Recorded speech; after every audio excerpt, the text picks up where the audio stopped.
మరి ఇక్కడ చేరినటువంటి మీరందరూ దేవుని యొక్క వర్గం చేత ప్రతి ఒక్కరు కూడా దీవించుకుంటారు, ప్రతి ఒక్కరు కూడా ఆస్వాదించుకుంటారు. మరి ఈనాడు ఈ అర్ధరాత్రి వేళ యేసుతో మనం గడిపినటువంటి సమయం వృధా కాదు. ఒకవేళ వృధా అనుకుంటున్న ఎవరు చేతులెత్తండి. ఏదో మీరు అన్నారు కాబట్టి మీరు వచ్చామని చెప్తే నేను ఎందుకు వస్తామంటే ఎవరు మీరు పిలిచారు కాబట్టి అయితే ఏమనుకోవట్లేమని చెప్పి వచ్చామని, లేకపోతే నేను ఎందుకు వస్తామనుకుని ఎవరు ఉన్నారా? ఉన్నారా ఎవరైనా? Praise the lord. Hallelujah hallelujah hallelujah. సహోదరి సహోదరులు, మన ప్రతి ఒక్కరు కూడా పాపాత్మమే దేవుని యొక్క పాదసన్నిధిని ప్రతి ఒక్కరు కూడా నడిపించబడ్డ వారమే. ఎంతటి గొప్పవారమైనా మనం ఏ స్థితిలో ఉన్నప్పటికీ కూడా మన దేవుని దగ్గర ప్రతి ఒక్కరు కూడా పాపాత్మమే. అందుకని కీర్తనకారుడు ప్రత్యేకంగా చెప్తున్నటువంటి మాట మనం ఒకసారి చూద్దాం. కీర్తనకారుడు చెప్తున్నటువంటి మాటలు కీర్తన గ్రంథము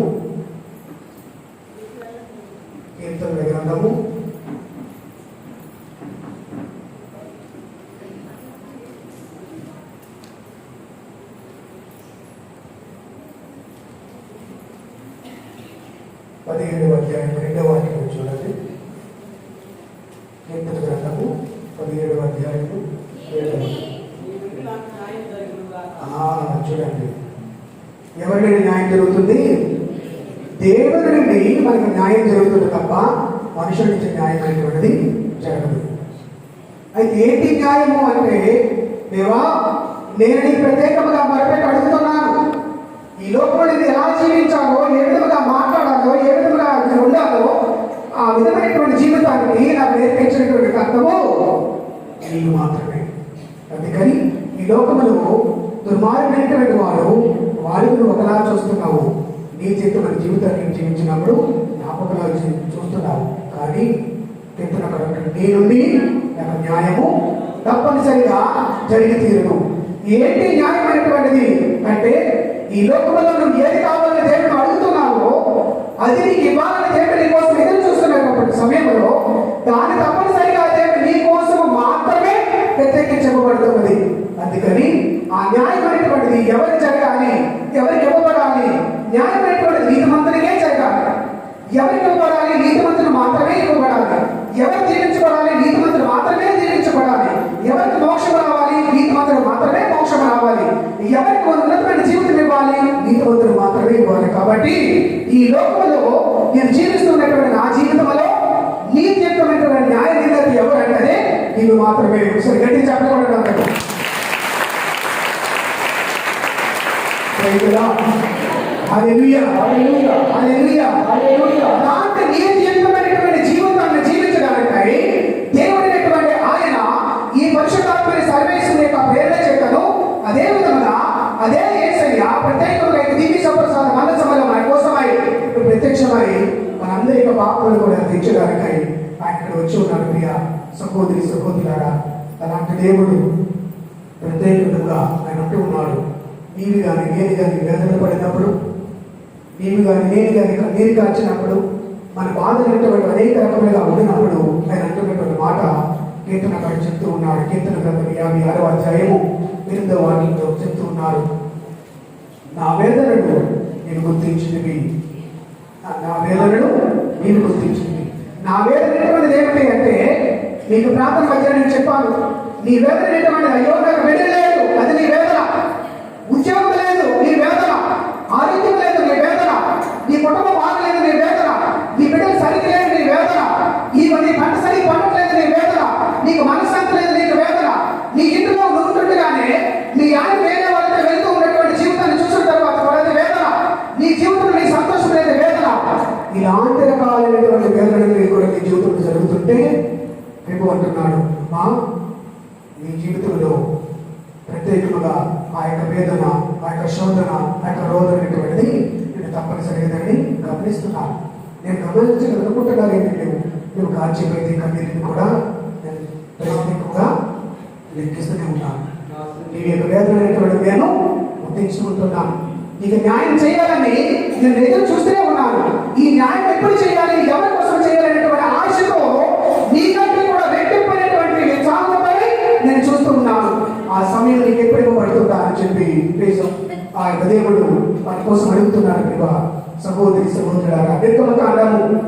23వ అధ్యాయము 25, 26 వాక్యంలో మనం చూస్తూ ఉన్నాను. ప్రత్యేకముగా మనం అంటూ ఉంటాము, నాకు రోగంలో నేను ఉన్నాను, నేను వేదంలో నేను ఉన్నాను, నేను శోధనలో నేను ఉన్నాను, నా జీవితం నేను బాగు చేసుకోలేకపోతున్నాను, నా రోగం నుంచి నాకు విముక్తి జరగట్లేదు, నా జీవితం ఇలాగే కృంగిపోవాలా, నేను ఇలాగే మరణించాలా, నా జీవితం ఇలాగే ఉంటుందా, నా జీవితం ఇప్పుడు మారవా, నాకు మంచి రోజులు రావా, నాకు మంచి జీవితం అని చూడాలా అని చెప్పి మనం చాలాసార్లు శోధనలో ఉన్నప్పుడు ప్రభువు చెప్తున్న మాటలు మనం చూద్దాము. మీకు రోగము అంటకుండా చేయను. చూడండి, రోగం అనేటువంటి మనకి ఏదైనా వచ్చినట్లుగానైతే ఆ రోగం మనకి అంటకుండా దేవుడు చేస్తానంటున్నాడు. Praise the lord. Hallelujah, hallelujah, hallelujah. రోగం అనేటువంటి మనకు వచ్చినప్పుడు ఆ రోగం అంటకుండా చేస్తానంటున్నాడు. మన ఒక సహోదరుడు చెప్తున్నాడు, చూడండి, నా జీవితంలో నేను ప్రత్యేకించి పూర్తి ఒక రోజున పడుకున్నటువంటి రోజు కూడా నాకు లేదండి. పూర్తిగా జ్వరం పడి మంచం పట్టినటువంటి రోజు కూడా నాకు లేదు. దేవుడు నన్ను ఆ రోజు నుంచి ఈ రోజు వరకు కూడా దేవుడు నన్ను ఆస్వాదిస్తూనే ఉన్నాడు. దానికి కారణము నీవు మరి పెట్టగా నీ ప్రార్థన ఆడిస్తున్నాడు ఆయన. నువ్వు కన్నీరు కాచగా కన్నీరు తుడుస్తూ ఉన్నాడు.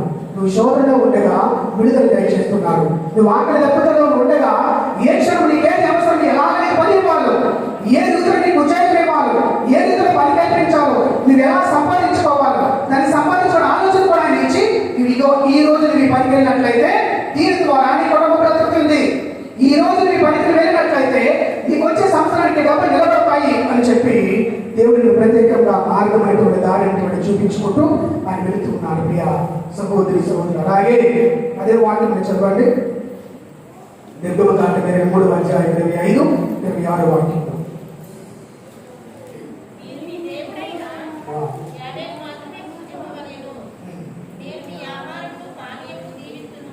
చూడండి, ప్రభు అంటున్నాడు, ప్రభు అంటే ఏమని, మనం తినే ఆహారమును పానీయులు కూడా ఆయన దీవిస్తానంటున్నాడు. అంటే మన కోసమని ఎంత జాగ్రత్త పడుతున్నాడో చూడండి.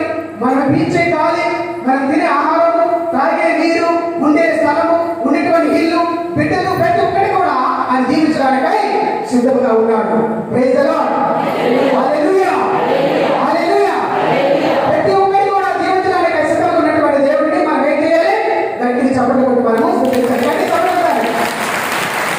Praise the lord. Hallelujah, hallelujah, హల్లెలూయా.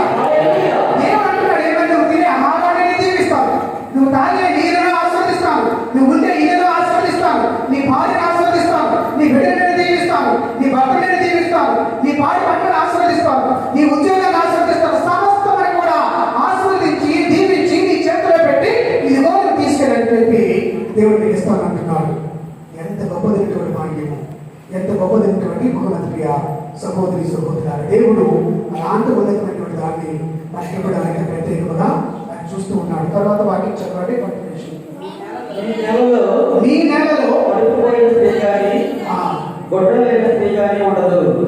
చూడండి, ఎందుకంటే దేవుడు ఇచ్చినటువంటి స్థలము, దేవుడు చెప్పించిన మార్గము, దేవుడు చెప్పించినటువంటి ప్రత్యేకమైనటువంటి నివాస స్థానం కాబట్టి అలాంటి దేవుని యొక్క మార్గంలో నడిచేవారు, అలాంటి దేవుని యొక్క ప్రోగంలో నడిచేటువంటి వారికి ఒకవేళ నీకు సంతానం లేదని నువ్వు భయపడకు.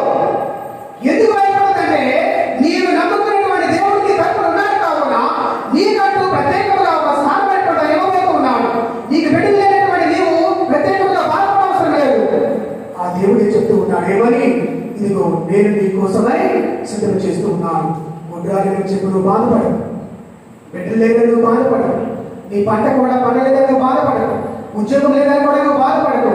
ఎందుకంటే నీ కోసమై ప్రత్యేకంగా నువ్వు నడిచినటువంటి తోవలు, నువ్వు ఉన్నటువంటి నీళ్లను, నువ్వు త్రాగినటువంటి నీరు, తిన్నటువంటి ఆహారాన్ని ఇన్ని రకాలుగా దీవించినటువంటి దేవుడు నీ శరీరాన్ని కూడా ప్రత్యేకంగా దీవించి అందులో అంటరోగమున్నా, అనారోగ్యమున్నా, లోపాలున్నా, ఏమున్నప్పటికీ కూడా ఆయన సరిచేసి ఉన్నతమైనటువంటి స్థానంలో ఉన్నతమైన రీతిలో ఇవ్వడానికి నీ కోసమై ఆయన సిద్ధపడుతూ ఉన్నాడు. ప్రియ సహోదరి సహోదరులారా, అది దేవుడికి నీ మీద ఉన్నటువంటి గొప్పదైనటువంటి ప్రేమ. అన్ని జాగ్రత్తలు నీ కోసమై ఆయన తీసుకుంటున్నాడు. ప్రియ సహోదరి సహోదరులారా, ఆ తర్వాత వాటిని బెదిరించే వారికి భయపడను, మేము ఎదుర్కొన్న వారిని కళ్ళలో పడతాను, మీ శత్రువులకి. అలాగే యోహాను 3 రాసిన మూడవ లేఖ 1వ అధ్యాయము, యోహాను రాసిన 3వ లేఖ 1వ అధ్యాయము 2వ వాక్యం చూడండి. సర్వదా మీకు శుభములు కలుగును గాక. దేవుడు ఏ ఒక్కరిని కూడా శపించలేదు, ఏ ఒక్కరి జీవితంలో కూడా నాశనం అవ్వాలని ఆయన కోరుకోవట్లేదు. కాబట్టి ప్రియ సహోదరి, ప్రియ సహోదరుడా, సర్వకాలమందు సర్వ అవస్థలంలో కూడా నీ జీవితాన్ని దేవుడు శుభములుగానే దీవిస్తూనే ఉన్నాడు. సర్వ అవస్థలంలో కూడా దేవుడు నీ జీవితాన్ని శుభములు పైకి నీకు ఇస్తూనే ఉన్నాడు. తర్వాత వాటి చదువు.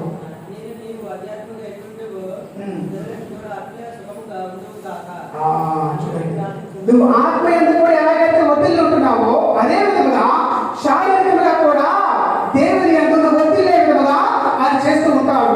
శారీరకంగా నువ్వు ఎలా ఒత్తిడాలి అంటే అనారోగ్యమైన, అంటుముఖమైన, ఎలాంటి లోపాలైనా, ఎలాంటి బాధలైనప్పటికీ కూడా బీపీ కానీ, షుగర్ కానీ, గుండెపోటు కానీ ఇలా అనేకమైనటువంటి రోగాలతో ఉన్నప్పటికీ కూడా వాటిని కుదిర్చేవాడిని నేను మాత్రమే, వాటిని మేలు చేసేవాడిని నేను మాత్రమే. కానీ నా ప్రియమైన సహోదరి, సహోదరుడా, నువ్వు ఎలాంటి బాధపడవు, పడనవసరం లేదని చెప్పి ప్రభువు మన కోసం పలుకుతున్నటువంటి మాటను మనం చూద్దాం. దర్శన గ్రంథము 21వ అధ్యాయం 4వ వాక్యం చూద్దాం. దర్శన గ్రంథము 21వ అధ్యాయం 4వ వాక్యం ప్రభు ఏంటున్న మాట ఏంటంటే, వారి నేత్రముల నుండి వెలువడి కన్నీటి లేకపోతే బాష్పమైనటువంటి వ్యక్తివి ఆయన తుడిచివేయును. చూడండి, ప్రైజ్ ది లార్డ్, హల్లెలూయా.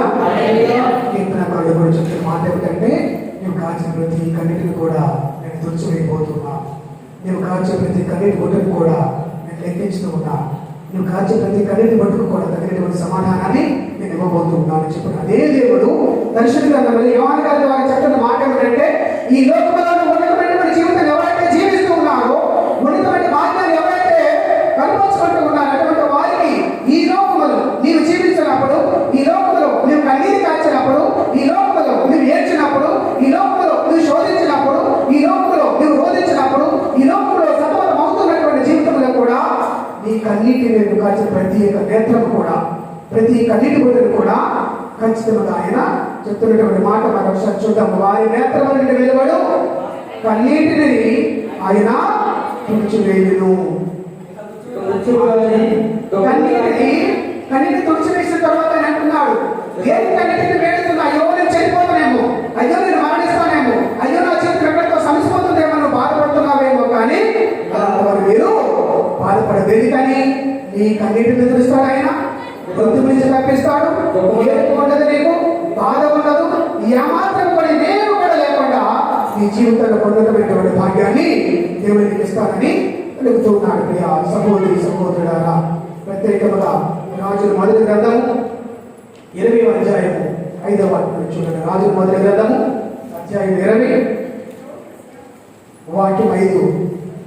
నీ కన్నీళ్లను నా కన్నులారా చూచితిని, నేను నీకు ఆరోగ్యమును ప్రసాదించుతును అంటున్నాడు. మరి కన్నీరుని నీవు కాల్చే కన్నీరు, నేను కాల్చే కన్నీరు, మనం కాల్చిన ప్రతి కన్నీటిని కూడా ఆయన చూస్తూనే ఉన్నాడు, గమనిస్తూనే ఉన్నాడు. వాడికి తగినటువంటి బహుమతిని, వాడికి తగినటువంటి సమయంలో ఆయన స్థానాన్ని దేవుడు మనకి ఇచ్చి దీవిస్తున్నట్టున్నాడు. ప్రియ సహోదరి, సహోదరులారా, ఇర్మియా గ్రంథము 17వ అధ్యాయము 14వ వాక్యం చూడండి. ఇర్మియా గ్రంథము 17వ అధ్యాయము 4వ వాక్యము.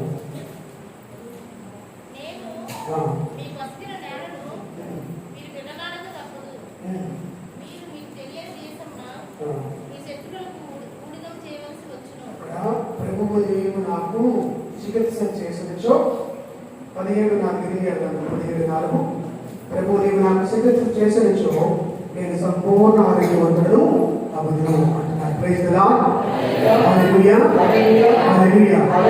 దేవుడే కానీ మనకు దాన్ని చికిత్సగా చేస్తే, ఆయనే వైద్యుడిగా వచ్చి మనకు ట్రీట్మెంట్ గా ఇచ్చినట్లయితే మనము సంపూర్ణమైన ఆరోగ్యవంతులై అవుతాం. Praise the lord, hallelujah, hallelujah, హల్లెలూయా.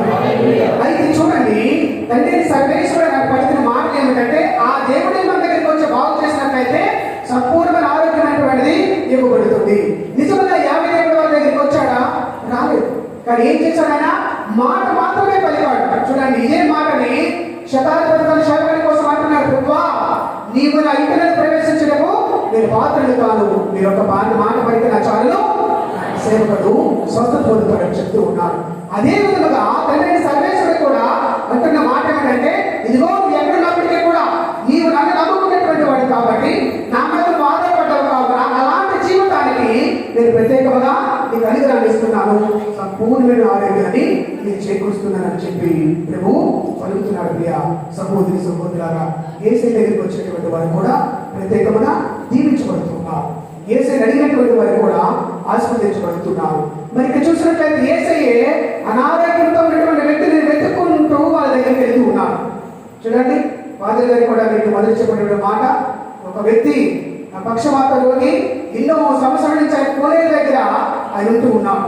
అలాంటి వ్యక్తిని ఎవరు కూడా ఆదుకోలేదు, ఎవరు కూడా పలకరించలేదు, ఎవరు కూడా ఆయన చూడలేదు. కానీ యేసయ్య మాత్రం తను వెతుక్కుంటూ తన దగ్గరికి వెళ్ళి, ఏమయ్యా ఎన్ని సంవత్సరాల నుంచి అక్కడ కూర్చోటం లేదని చెప్పి ఆయన తీసుకొని వెళ్ళి అక్కడి నుంచి తన ఇంటికి పంపించి వేస్తున్నాడు. ప్రియ సహోదరి సహోదరులారా, నేను మనమందరికీ కూడా అలాంటి పరిస్థితుల్లో విపత్తుల్లో ఉన్నప్పుడు తప్పనిసరిగా అదే యేసయ్య మనల్ని దీవిస్తాడు.